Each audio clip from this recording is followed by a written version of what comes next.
Hi friends, this is Sheikh sir from Penn Institute. आप सबका तहे दिल से बहुत बहुत शुक्रगुजार है पेन इंस्टीट्यूट। आप सभी के सपोर्ट से आज हम 100+ सब्सक्राइबर्स पहुंच चुके हैं।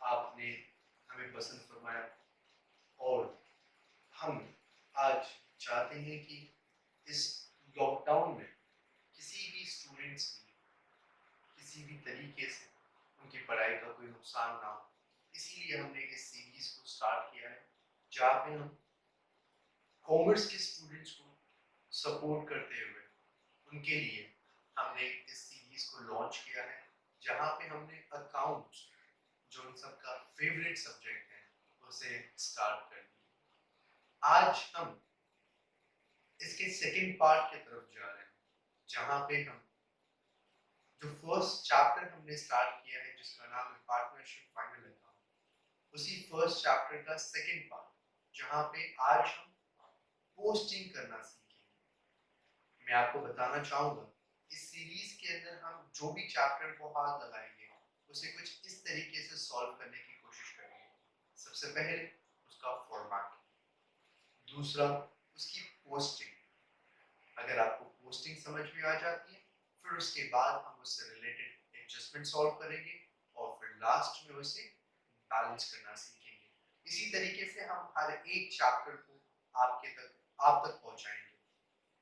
तो चाहूंगा मैं कि आप सब हमें सपोर्ट करें इस चीज के लिए, और अगर आपको किसी भी तरीके से कोई भी सवाल उठता है आपके मन में तो आप प्लीज कमेंट करके बताइएगा। आज से हम शुरू करेंगे सेकेंड चैप्टर की पोस्टिंग। बहुत बहुत शुक्रिया, प्लीज करेंगे। आज हम सीखेंगे पोस्टिंग, पार्टनरशिप फाइनल अकाउंट की। इस पोस्टिंग को हम स्टार्ट करेंगे सबसे पहले ट्रेडिंग अकाउंट से, दूसरा प्रॉफिट एंड लॉस अकाउंट, तीसरा पार्टनर्स कैपिटल अकाउंट और चौथा बैलेंस शीट। इन सब चीज़ों के अंदर कौन सी इनपुट्स को पोस्ट करना होता है और कैसे करना होता है, आज उसके बारे में हम सीखेंगे। तो सबसे पहले इस सीरीज को काफ़ी आसान बनाते हुए हम ट्रेडिंग अकाउंट से शुरू करते हैं। ट्रेडिंग अकाउंट के अंदर क्या क्या आएगा, कौन से इनपुट्स को पोस्ट करना होता है, ये बहुत बड़ा सवाल बच्चों के मन में रहता है और इसे याद करने में तकलीफ होती है। पर अगर आप इस सीरीज को बहुत ही ध्यान से सुनेंगे तो आपको याद करने की ज़रूरत नहीं पड़ेगी, सिर्फ ये वीडियो ही आपके लिए काफ़ी होगा। So please be with me. तो सबसे पहले हम स्टार्ट कर रहे हैं ट्रेडिंग अकाउंट। ट्रेडिंग अकाउंट की जो पोस्टिंग है हमने इसे 3 पार्ट में डिवाइड किया हुआ है कि कौन से इनपुट्स इसके अंदर आते हैं। तो इसके अंदर परचेज और स्टॉक रिलेटेड इंफॉर्मेशन आती है, इसके अंदर लोडिंग और ड्यूटी चार्जेस आते हैं, और तीसरा फैक्ट्री रिलेटेड कॉस्ट यानी फैक्ट्री के एक्सपेंसेस को अपडेट किया जाता है। हमने यहाँ पे क्या किया, हमने सिंपल वे में ट्रेडिंग अकाउंट के डेबिट साइड को एक 3 पार्ट में डिवाइड कर दिया ताकि उसके इनपुट्स हम याद कर सकें। तो सबसे पहला यहाँ पे जो इनपुट आने वाला है ट्रेडिंग अकाउंट के डेबिट साइड में उसे कहते हैं परचेज एंड स्टॉक। तो परचेजेस से रिलेटेड इंफॉर्मेशन, स्टॉक से रिलेटेड इंफॉर्मेशन, ये जाएगी आपकी ट्रेडिंग अकाउंट की डेबिट साइड में। तो सबसे पहले परचेज एंड स्टॉक में क्या आएगा, opening stock, purchase, purchase return जिसका और एक नाम है रिटर्न आउटवर्ड। काफी कंफ्यूजन रहता है बच्चों को, रिटर्न आउटवर्ड कहाँ जाएगा, तो आपको बिल्कुल भी चिंता करने की जरूरत नहीं। रिटर्न आउटवर्ड सिंपल सा उसका मतलब होता है परचेज रिटर्न, यानी ऐसा सामान जो हमने जब रिटर्न किया तो क्या हो रहा है, वो बिजनेस से बाहर जा रहा है। हमने खरीदा था पहले सामान, हम तक पहुंच गया, सामान डैमेज होने की वजह से हम उसे रिटर्न कर रहे हैं। तो जब आप रिटर्न कर रहे हो उसको तो वो बिजनेस से क्या हो रहा है, बाहर जा रहा है, इसीलिए हम उसे रिटर्न आउटवर्ड कहते हैं। तो ये इसका सिंपल सा मतलब है। तो परचेज एंड स्टॉक ये ट्रेडिंग अकाउंट का पार्ट रहेगा। रिमेंबर करने के लिए हमने इसकी हेडिंग बना दी जिसके अंदर इनपुट जो आ रहे हैं opening stock, purchase, purchase return और रिटर्न आउटपुट, ये आपका ट्रेडिंग के डेबिट साइड के इनपुट्स हैं। और आगे बढ़ते हैं, लोडिंग एंड ड्यूटी के अंदर सबसे पहला input freight, dock charges, custom duty, import duty, octroi, loading charges, excise duty, royalty on purchase, and the last one that is cartage. अब ये सब चीजें क्या है, तो हमने इसको इस तरीके से डिवाइड किया हुआ है। परचेज जब आप सामान खरीदोगे तो आप उसे फैक्ट्री तक पहुंचाओगे, तो फैक्ट्री तक कैसे पहुंचाओगे, उससे पहले कौन से चार्जेस लगने वाले हैं, तो वो सभी चार्जेस को हमने यहाँ पे लोडिंग एंड ड्यूटी पर इनपुट कर दिया। तो आपको इस तरीके से उसे याद करने में आसानी होगी। तो कौन से चार्जेस होंगे, तो ये चार्जेस के नाम आपको याद रखना है बिकॉज ये ट्रेडिंग अकाउंट में ही जाते हैं। Freight, dock charges, custom duty, import duty, octroi, loading charges, excise duty, royalty on purchase and cartage. ये सभी ऐसे एक्सपेंसेस हैं जो खरीदारी करने पर, जब आप सामान को खरीदते हैं या बाहर से इंपोर्ट करते हैं तो उस वक्त में ये लगने वाले चार्जेस हैं।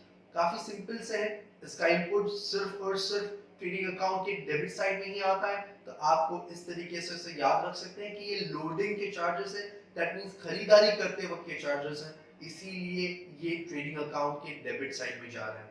उसके बाद में the last one, trading account का जो लास्ट डेबिट साइड में जो एक्सपेंसेस आते हैं उसे हमने फैक्ट्री कॉस्ट में बाइफरकेट कर दिया।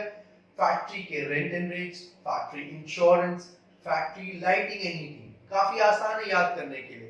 फैक्ट्री के रिलेटेड जितने भी इनपुट्स अगर आते हैं वो स्ट्रेट अवे चले जाएंगे ट्रेडिंग अकाउंट के डेबिट साइड में, सिंपल। उसके बाद में फैक्ट्री से रिलेटेड एक्सपेंसेस, जैसे फैक्ट्री में जो पावर यूज होता है, जो इलेक्ट्रिसिटी यूज होती है, जो एनर्जी जनरेट की जाती है, तो वो कैसे होती है, मोटिव पावर से। कोल, गैस, ऑयल का इस्तेमाल होता है, कहाँ होता है, फैक्ट्री में। फैक्ट्री के सभी एक्सपेंसेस कहाँ जाएंगे, ट्रेडिंग अकाउंट के डेबिट साइड, सिंपल। तो इस तरीके से वर्क मैनेजर सैलरी फैक्ट्री का एक्सपेंस हो गया। उसके बाद है वेजेस। ये फैक्ट्री में काम करने वाले मजदूरों को दी जाती है, इसीलिए हमने उसे वेजेस कह दिया। तो जो मजदूरों को दी जाती है पगार के तौर पे डेली बेसिस पे, उसे वेजेस कहते हैं। इसको थोड़ा सा और कंफ्यूज करने के लिए वेजेस एंड सैलरीज के नाम पे भी पूछा जा सकता है। तो वेजेस पहले किसका नाम दिया हुआ है उस हिसाब से आप उसकी पोस्टिंग करेंगे। तो पहले वेजेस है, इसीलिए चला जाएगा ट्रेडिंग अकाउंट के डेबिट साइड में। Now to start with trading account credit side. Credit side में क्या जाएगा, तो ट्रेडिंग अकाउंट के क्रेडिट साइड में सेल्स को अपडेट किया जाता है। परचेज ट्रेडिंग अकाउंट के डेबिट साइड में अपडेट किया हमने, तो सेल्स हो जाएगा ट्रेडिंग अकाउंट के क्रेडिट साइड में। इसके अलावा सेल्स रिटर्न ये भी चला जाएगा ट्रेडिंग अकाउंट के क्रेडिट साइड में, उसी सेल्स से माइनस हो जाएगा। और लास्ट वाला जो है सेल्स रिटर्न को ही रिटर्न इनवर्ड करके भी कहा जाता है। ऐसा सामान जिसे आपने बेच दिया था, जो बिजनेस से चला गया था, अब वो रिटर्न आ रहा है, वो वापस आ रहा है, तो वापस आ रहा है इसीलिए उसे रिटर्न इनवर्ड कहते हैं। तो रिटर्न इनवर्ड क्या होगा, सेल्स से माइनस हो जाएगा।